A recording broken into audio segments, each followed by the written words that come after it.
Hola compañeros y hola profesor. Vamos a exponer el análisis de la economía costarricense como eh, exposición final del curso de Economía 2.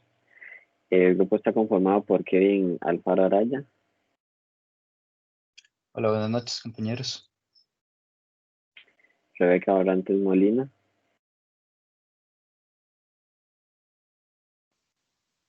Buenas noches, compañeros y profesor. mi persona, Denis Guzmán Rodríguez, María José Murillo Jiménez Hola, buenas noches. y finalmente Alejandra Ugalde Ubera.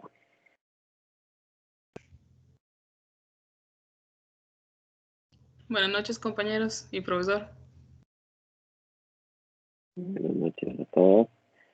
Y para iniciar un poco sobre el análisis y exposición de la economía costarricense, vamos a hablar un poco sobre el PIB, eh, que es el Producto Interno Bruto de Costa Rica, viendo los últimos tres periodos, 2018, 2019 y un poco el pronóstico del 2020 que aún no, pues no ha concluido. Entonces, eh, el Producto Interno Bruto, pues es todo lo producido en un periodo de tiempo por personas nacionales como también extranjeras, ¿verdad? Todo ese dinero que se genera, ¿verdad? Por actividades. Y viendo un poco sobre los años anteriores, viendo el análisis del año 2018, el crecimiento estaba esperado para que fuera un 2,9 a un 3,25%, ¿verdad? Los porcentajes del PIB son multiplicados por los ingresos obtenidos, ¿verdad? Si en todo un año obtenimos 10,000 colones, por ejemplo, el 2% sería 10,000 multiplicado por ese 2%. En el 2018, pues se aumentó, se logró tener un aumento de 2,7% para el año 2018. El gasto público en ese entonces pues cayó un 0,33%. Pues la disminución fue baja y pues recordar que actualmente el gasto público, ¿verdad? Está un poco elevado. En el 2018 hubieron algunos factores que fue el lento crecimiento del consumo privado, la caída de la formación bruta, que es la cantidad total de bienes duraderos como activos fijos adquiridos o producidos, y el mercado de fondos presentables tuvo un lento crecimiento. Entonces, para el 2018, pues hubo un incremento un poco menos de lo esperado, lo pronosticado, pero sí aumentó, ¿verdad? O creció. Para el 2018 había un crecimiento esperado entre 1,7 y 2,2 eh, del PIB y pues se logró que creciera un 2,1% de los ingresos y pues estuvo relativamente cercano a lo máximo esperado.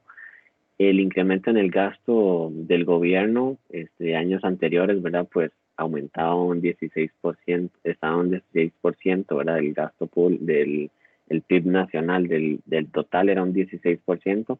Para el 2019 no crece, quedan cero, pero pues este gasto ya está bastante alto, ¿verdad? Ya está aumentado eh, por gobiernos anteriores, entonces no aumenta, pero sí es bastante alto.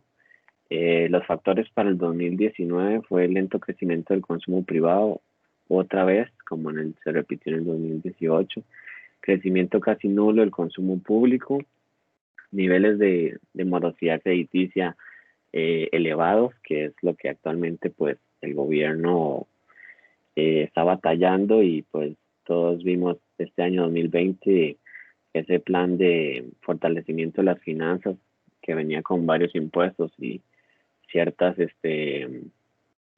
porcentajes para obtener ingresos, ¿verdad? Y poder bajar algunas deudas públicas. Eh, pero pues es un año difícil y era complicado aumentar los impuestos cuando hay pocos ingresos por diferentes situaciones de la pandemia. Entonces, ese es uno de los factores que ha estallado desde el 2019 hasta la actualidad. Y familias con niveles elevados de endeudamiento. Estos han sido los factores para el 2019, que pues en ese entonces todavía no se veía el impacto de lo que tenía la pandemia, ¿verdad? Hasta que empezó este año.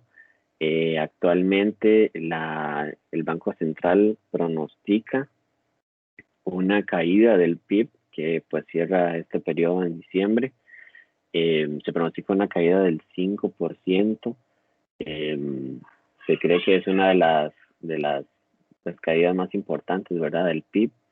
Recordar que si en 2 periodos o más, pues el PIB no aumenta, y pues un país puede caer en recesión, que es lo que ha pasado en algunos otros países.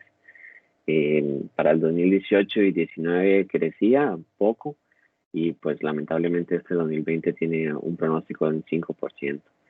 Factores, pues es el más obvio, ¿verdad? El COVID-19, que ha cerrado algunos negocios, algunos centros de turismo, que es uno de los más afectados y que genera también ingresos al país. Turismo, servicio de comidas, cuidado cuidado personal, limpieza y comercios se vieron afectados. Entonces, y tras de eso, pues la idea de los impuestos no cayó muy bien, ¿verdad? Entonces hubo problemas sociales y hasta políticos. El gobierno pide prestado el 62% del PIB cada año para hacerle frente a sus deudas y a sus diferentes pagos que tiene que hacer. Una de las soluciones o uno de los problemas que tiene es que pues el gasto público está elevado, y pues lo más obvio para la situación, ¿verdad?, es aumentar los ingresos y bajar los gastos, pero actualmente el país pues tomó la idea de aumentar gastos y pues no bajar aumentar ingresos por medio de impuestos, por medio del pueblo, y no bajando sus gastos. Entonces es algo de lo que se está viendo. Importancia de conocer el PIB o de entenderlo. Esto logra medir el déficit o superávit, que se pronostica que el déficit para Costa Rica para el 2020 será de un 9.3 del PIB. Importante que si el PIB crece, también aumenta el empleo, ¿verdad? Porque se produce más. Si un negocio tiene más clientes, va a contratar más personas, va a comprar más productos y por ende genera más ingresos. Este año 2020 pues han habido bajos ingresos o bajos ventas y lamentablemente en algunos momentos despidos. Entonces por eso respalda el pronóstico de esa caída, ¿verdad?, del 5%.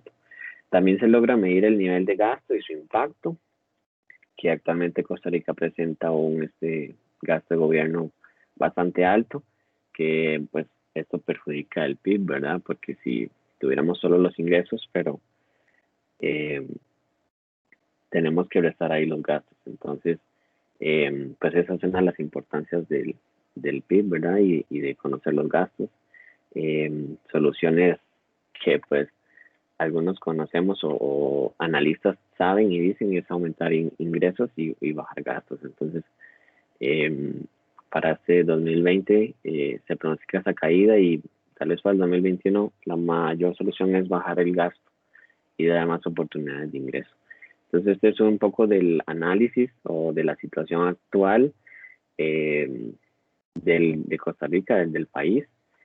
Y ahora vamos a comentar un poco sobre, a raíz de todo esto, pues también se ha afectado la inflación o los niveles de precio. Entonces, nuestra compañera María José nos va a comentar un poco sobre el análisis y la situación que tiene el país en esa área. Ok. Bueno, como ustedes saben, la inflación se puede definir como el aumento sostenido del nivel general de precios de los bienes y servicios, pues de un país o de una economía en un periodo determinado. En Costa Rica, pues utilizamos lo que es el IPC, o más que todo lo que es el índice de precios del consumidor. Pues nos ayuda a medir la tasa de variación entre 2 periodos de una canasta de bienes y servicios representados del patrón del consumo final de los hogares residentes de Costa Rica. Bueno, con esa introducción, podemos ver en este gráfico que Denis nos está presentando, en el 2018 estábamos entre el rango esperado o el rango meta del Banco Central de Costa Rica, que es entre un 2 y un 4% de inflación. Pues en el 2018 lo logramos, estuvimos a inicios del 2018 en un 2.4 y a finales cerramos diciembre con un 2,03. Esto nos lleva a tener un decrecimiento no tan fuerte de un 0,37%, de 0,37 puntos porcentuales. Básicamente, ¿por qué se debe? Bueno, hubo un crecimiento de los precios de los vehículos, de los servicios básicos, de los productos lácteos, alquileres y educación.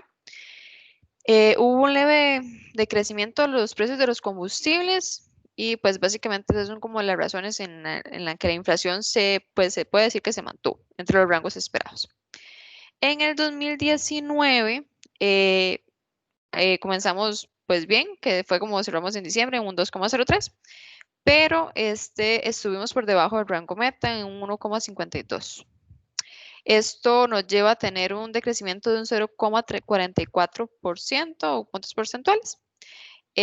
Básicamente, ¿a qué se debe? Pues los principales factores son el lento crecimiento de la demanda interna, hubo una estabilidad en el tipo de cambio, hubo crecimiento de los combustibles, empezó a regir lo que es el IVA, lo que es el 13% de los servicios que no estaban todavía tasados, el crecimiento de precios en el sector de salud y también hubo ya como los honorarios profesionales y servicios financieros que todo pues empezó a regir a partir de esta nueva norma del IVA. Luego, en el 2020, pues ya empezamos un poco bajos con 1,52 a como cerramos en el 2019 y pues en agosto de 2020 ya estamos en un 0,4. Sí, un 0,4. Pues es uno de los años que más ha impactado lo que es la inflación. Hubo un decrecimiento bastante importante. Pues básicamente todo se debe a lo que es la pandemia, el SARS-CoV-2. Pues, ¿y por qué? Porque las medidas sanitarias que ha tomado el gobierno de Costa Rica han sido bastante restrictivas, por lo que muchos comercios no han podido abrir, no han podido surgir y pues también debido a que hay aislamiento social y también hay desempleo, pues las personas no van a comprar, no consumen y pues estanca la economía. Hay una leve disminución en el precio de los combustibles, eso fue también a nivel mundial. Hay una baja inflación mundial y las expectativas es que se mantenga una inflación bastante baja. También como impacto de la pandemia, los centros educativos se cerraron. Entonces, por acá también hubo consecuencias porque los preescolares, las universidades y demás centros, pues se vieron afectados y eso también pues provoca una baja inflación. Eso sería todo de mi parte. Perfecto, María, muchas gracias. Bueno, eso fue un poco de la inflación y los efectos que va a presentar el país en el 2020 y ahora vamos a conversar un poco sobre el nivel de empleo o desempleo por nuestra compañera Alejandra.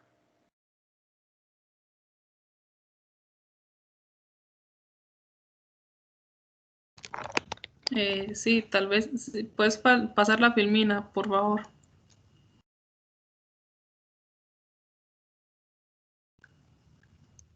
Gracias. Ok. Bueno, sí, yo les voy a hablar de lo de la tasa de desempleo.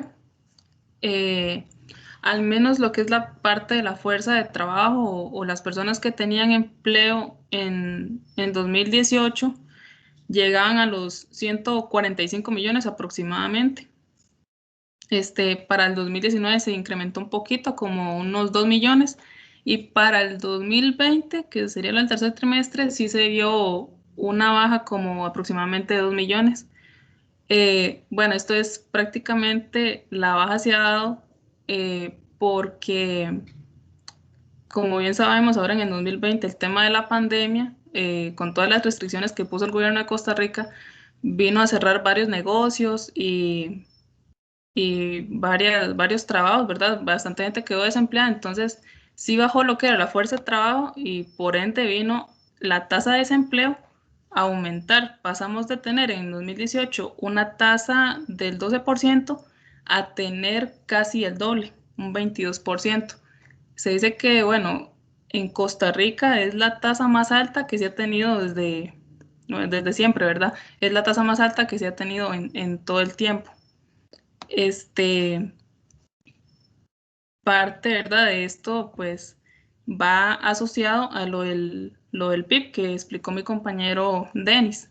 Si mi PIB baja, ¿verdad? Si el PIB de Costa Rica baja, por ende mi tasa de desempleo va a subir, ¿verdad? También, digamos, todo lo que es esto, lo que es el empleo, tanto formal, ¿verdad? Las personas que trabajan de tiempo completo como las personas que trabajaban por tiempo, por medio tiempo, ¿verdad?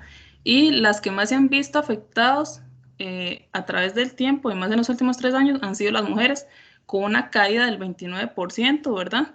Y si hablamos de por zona, la zona urbana es la que más se ha visto afectada, con un 22,8% aproximadamente.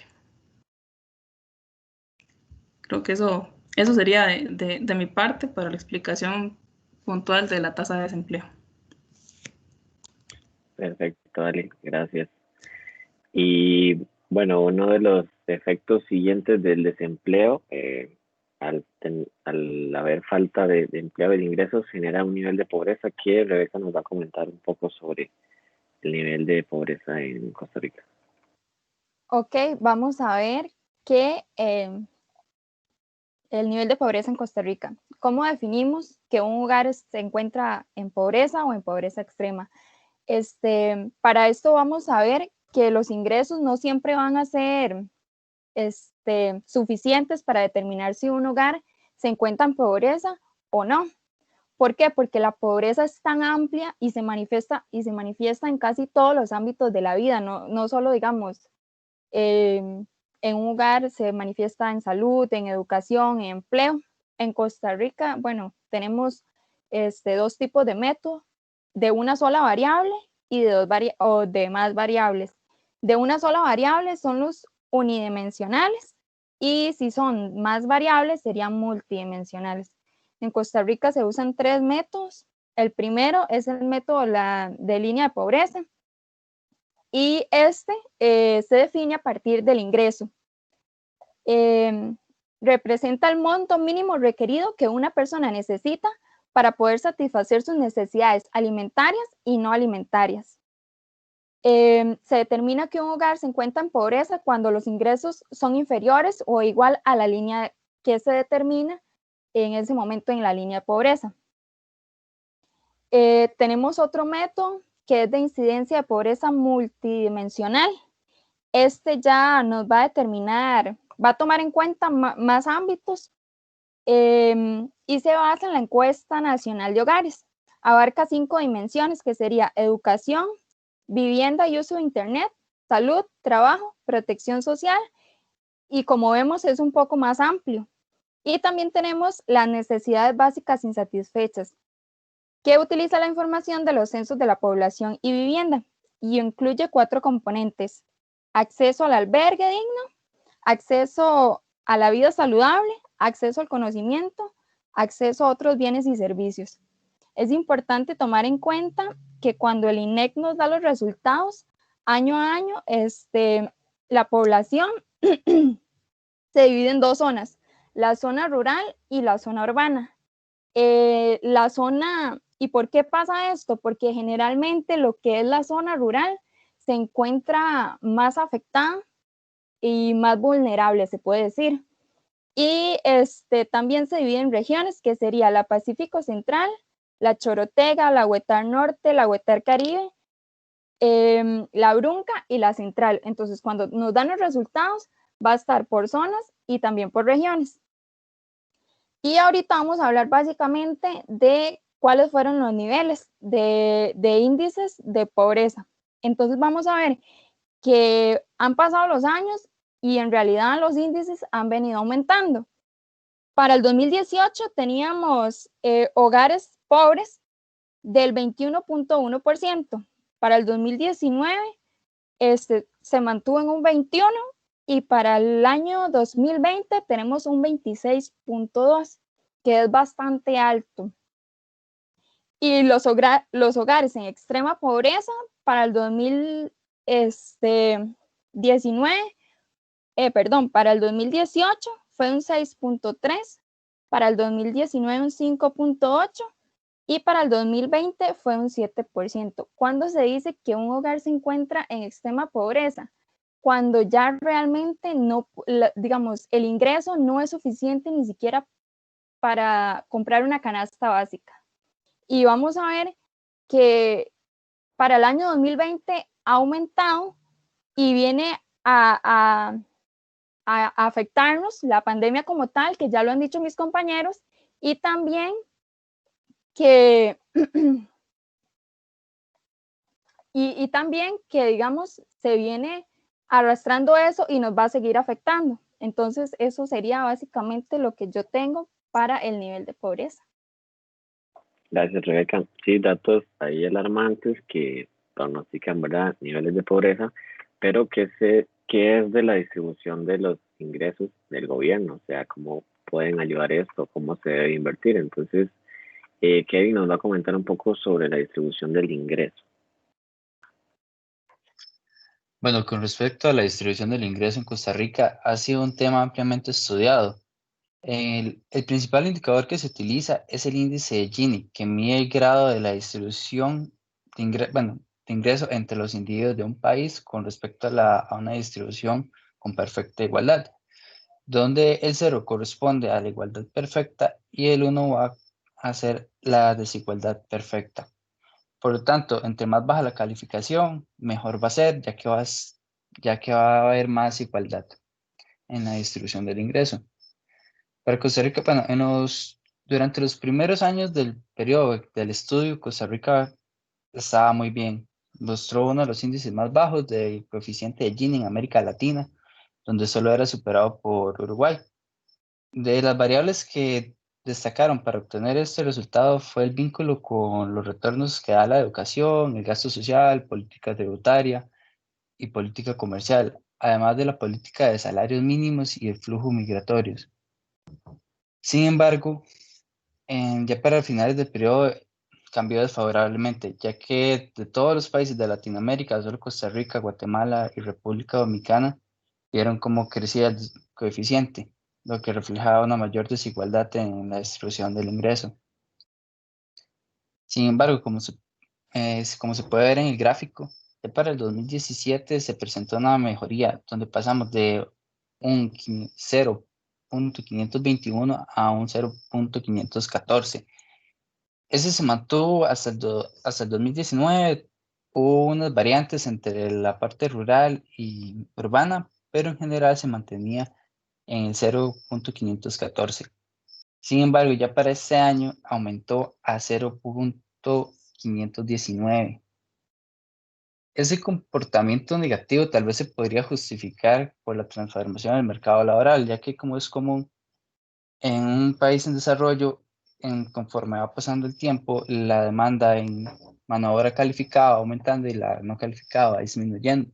Esto abre una brecha entre los trabajadores que cuentan con un bachillerato secundario o mayor formación académica y a los que no lo tienen, lo que provoca una gran diferencia entre los ingresos y oportunidades de la población empleada formalmente y aquella que se encuentra en el sector informal.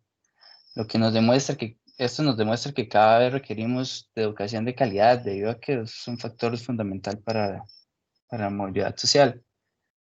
Bueno, para esto, para afrontarlo, el país fundó o tiene actualmente 22 instituciones dedicadas al desarrollo de esta política social que está a través de 44 programas. Sin embargo, no ha sido como muy viable porque, como lo comentó la compañera anteriormente, los índices de pobreza durante los últimos años han rondado todavía el 20% y, bueno, y este año ya aumentó, por lo que no ha reducido, no se ha hecho un cambio significativo. Entonces aquí deja mucho que desear, pero esto sería de mi parte. Ok, perfecto, Kevin, gracias.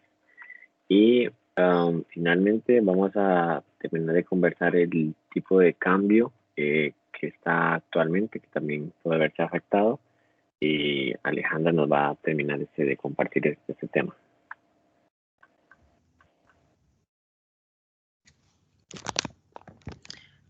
Así es. Bueno, yo les voy a hablar un poquito, tal vez lo que es las variaciones y tal vez cómo se han afectado en los últimos 3 años el tipo de cambio.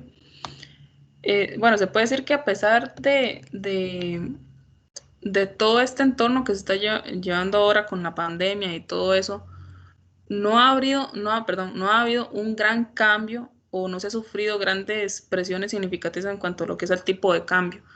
El tipo de cambio, como se puede ver en el gráfico en pantalla, ha venido muy estable, ¿verdad? Al menos los picos más altos que ha tenido han sido en el último trimestre de 2018 y ahora en el último trimestre del 2020 se están viendo lo que son alzas en el tipo de cambio. Normalmente siempre ha venido muy estable, ¿verdad? Se puede decir que bueno, para junio 2020 el tipo de cambio mercado de moneda extranjera era aproximadamente unos 583 colones por dólar y ha tenido una depreciación aproximadamente del 1,7% con respecto al 2019. Lo que son las reservas internacionales a finales de junio de 2020 eran aproximadamente unos 8.548 millones. Eso equivale como a 7,2 más o menos 7 meses de importaciones frente a los 8.912 que se presentaron en el último trimestre del 2019. Y también se ha dado lo que es la reducción del saldo, ¿verdad? Entre lo que es diciembre de 2019 y junio de 2020. Eso se ve sobre todo a lo que es la cancelación de lo del préstamo del Fondo Latinoamericano de Reservas, ¿verdad? Cuyo saldo, cuyo saldo residual es aproximadamente 625 millones actualmente. Como sabemos, ¿verdad? El tipo de cambio pues es manejado por el Banco Central, ¿verdad? Que lo que hace es que puede comprar y vender divisas del mercado cambiario para evitar lo que son cambios o impactos violentos, valga la redundancia, en el tipo de cambio, ¿verdad? Y esto pues para llenar las propias necesidades del país, ¿verdad? Que también hacen este tipo de compras o ventas de divisas de forma tal que la negociación directa o mediante otros mecanismos sean convenientes para el país, ¿verdad? Por eso es que tal vez no se ha venido afectando, o sea, no ha sido tanto la afectación por los cambios en el tipo de cambio. Aparte de que ha venido muy estable y las subidas que se han dado gradualmente, no ha sido como de golpe, por decirlo de cierta forma. Entonces, bueno, creo que eso sería, ¿verdad? Que no han habido grandes cambios y tampoco han impactado en su mayoría o de manera negativa al país. Ok, perfecto. Y bueno, finalmente vamos a hacer una pequeña conclusión de la situación actual por medio de lo estudiado, tal vez de cómo vemos nuestro país después de ver las cifras, de ver diferentes porcentajes. Y bueno, a nivel del PIB, pues bueno, aún no tenemos resultados del 2020, pero para el otro año creo que el gobierno tiene un gran reto y, y debe de hacer lo que tal vez todos piensan, pero ellos no hacen, que es reducir el gasto público y sus ingresos, ¿verdad? Como hablaba el compañero, también distribuirlo de una forma muy inteligente y aprovecharlo al máximo, ¿verdad? Porque creo que lo que más cuesta a veces es obtener ingresos y lo más fácil es gastar, ¿verdad? Se gasta más fácil y rápido. Si uno ve en 2 momentos, si uno tiene efectivo, se va súper rápido y en cosas que a veces no son tan necesarias. Entonces creo que manejar el ingreso también es algo muy, muy importante y pues ya no se puede sacar más al pueblo, ya los ingresos son bajos y pues lo más inteligente es que el gobierno pues dé un poco de ellos y eso es el gasto, algunas pequeñas injusticias ahí que se sabe, pero el PIB actualmente va a tener que subir y esto va a generar empleo. También no hay que ser tan negativo, y al mal tiempo buena cara, entonces van a haber años mejores y van a venir. Entonces, eh, no sé si María nos quiere dar una pequeña conclusión de sus temas o de lo que ha presentado para comentar y concluir. Sí, bueno, igual, es lo mismo, pues si el PIB está caído, pues la inflación va a ser básicamente lo mismo. Esto básicamente nos afecta, como ya lo hemos venido sintiendo los últimos años, pues ya la vida, la verdad, es bastante costosa y a pesar de que algunos tengamos trabajo y así, pues ya la verdad no alcanza, simplemente a veces sí de salir a comer o así, que es uno de los bienes o servicios que adquirimos, pues ya se vuelve bastante caro y a veces inclusive hasta inaccesible. Por lo tanto, sí, pues considero que si no se hace una reestructuración pues bastante fuerte de la política monetaria de Costa Rica, no vamos a ver como cambios este, que puedan ayudar a lo que es el país, porque pues básicamente lo que hacen es nada más como ponernos una curita o así con impuestos, pero básicamente igual nos vuelven a sangrar a nosotros, al país, y no recortan sus gastos, no nada. Entonces, pues básicamente pienso lo mismo.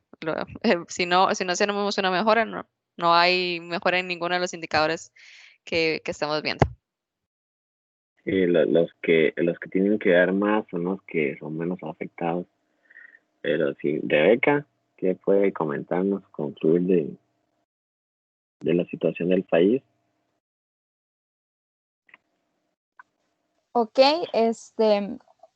algunos expertos dicen que para el 2021 el índice de pobreza podría llegar en la zona rural hasta un 31.1 y en la zona urbana hasta un 29.3. Creo que esto es alarmante, es muy serio y de verdad de preocuparse. Creo que la situación ahorita, los que se ven más afectados son los que más necesitan. Realmente, ojalá que el gobierno pueda hacer algo para rescatarnos de hacia donde es el rumbo que estamos tomando y que de verdad no sea el pueblo el que se siga viendo afectado. Ojalá, como decía Denis, que se pueda recortar un poco el gasto y que haya una reactivación de la economía como tal para que no sigamos sufriendo en las zonas que son más vulnerables. Y eso sería de mi parte. Sí, y yo creo que ese porcentaje de personas que pueden llegar a nivel de pobreza, o sea, son personas que quieren sí trabajar y creo que el gobierno debería de también abrir espacios para que más negocios puedan abrir, más personas tengan menos impuestos que pagar y puedan contratar más personas y producir más dinero.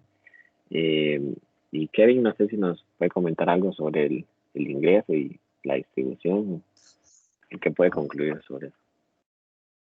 Sí, claro. Bueno, una parte que me preocupó mucho fue que ya existen 44 programas para ayudar a la economía, pero según lo que dice ¿Dónde están esos? ¿Dónde están esos? exactamente, porque la ex viceministra de Desarrollo Social, Ana Isabel García, dijo que tardaron 2 años para saber que habían esos 44 programas. Entonces, y no saben si se está haciendo bien ni si está llegando la ayuda a las personas que deberían. Entonces aquí es, ok, sabemos que hay control interno, pero si se está ejecutando bien, porque esto tal vez a mediano plazo o a corto plazo no vamos a ver los resultados, pero estas medidas a largo plazo sí nos van a beneficiar en todos los aspectos, principalmente y reducir el índice de pobreza. Y también otro punto que cabe destacar sería como ir apuntando hacia una educación de mayor calidad. Como les digo, tal vez a corto plazo no vamos a ver los resultados, pero a largo plazo sí nos va a beneficiar bastante. Sí, es que son muchas instituciones el gasto público está ahí, está relacionado con eso. Y si pues uno dijera, mira, son tantas personas, se les paga tanto, pero tienen un buen servicio, un servicio de calidad, que puedan distribuir los ingresos, que puedan cubrir la salud bien, que puedan hacer todo eso. Pero Exacto. no es así. Sí, Pero no vemos los resultados. Se está haciendo la inversión, se está tomando las iniciativas, pero no se está ejecutando de la manera correcta. Entonces es ahí esa deja parte mucho que desear. sí, de ese ingreso, o sea, o de eso que se les paga o se gasta o en salarios y todo, pues que sea un servicio bueno y que genere más ingresos o cosas buenas al país y que nos afecte también a nosotros. Pero bueno, eso sí Correcto. también. Gracias, Kevin. Y parte de empleos pues todo esto, ¿verdad? Alejandra, no sé si nos puede concluir con algo de su tema.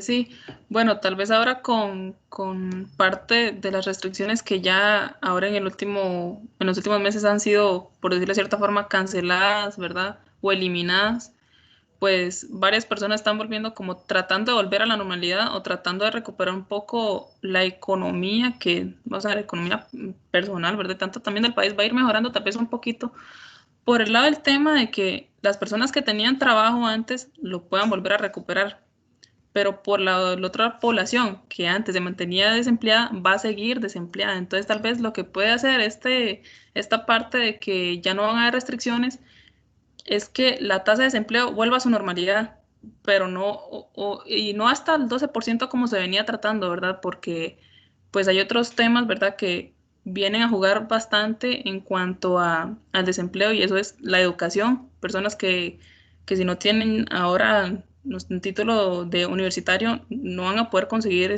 fácilmente un trabajo, o si son personas, qué sé yo, discapacitadas o cosas así. Entonces, esa población siempre va a ser como el punto débil, ¿verdad?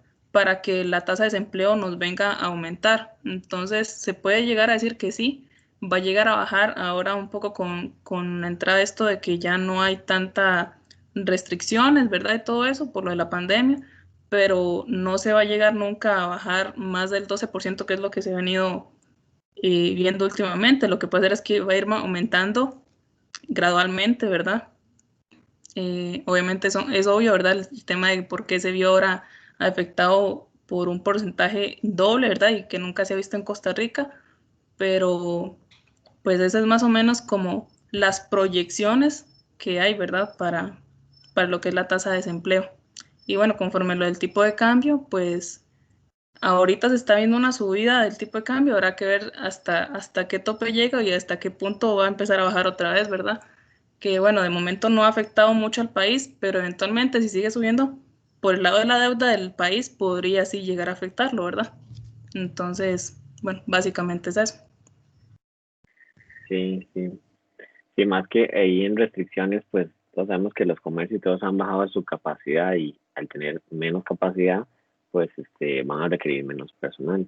Y el tipo de cambio pues sí ha aumentado bastante y eso va a afectar a la deuda, pero eh, creo que mejores tiempos van a venir. El progreso o el aumento a lo bueno va a ser lento, pero y esperamos que mejores tiempos van a venir. Entonces, bueno, esto ha sido un poco de la presentación de nosotros y bueno, le agradezco a todos los compañeros que pusieron ahí de sus comentarios y del análisis y gracias también al profesor por este curso y por el tiempo que nos ha dedicado ahí a las clases. Entonces, no sé si alguno quiere algo más que decir o ya concluir con la presentación o nuestra mesa redonda. De mi parte, me parece bueno, ya hablamos los temas que se requerían, ¿verdad? Y bueno, también agradecer, como dice Denis, agradecerle al profesor por todo lo que nos ha enseñado en este cuatrimestre. Creo que sería eso. Si los demás chiquillos no tienen nada más que decir, damos por terminada la grabación. Y muchas Sí. gracias a todos. Igual a todos, gracias.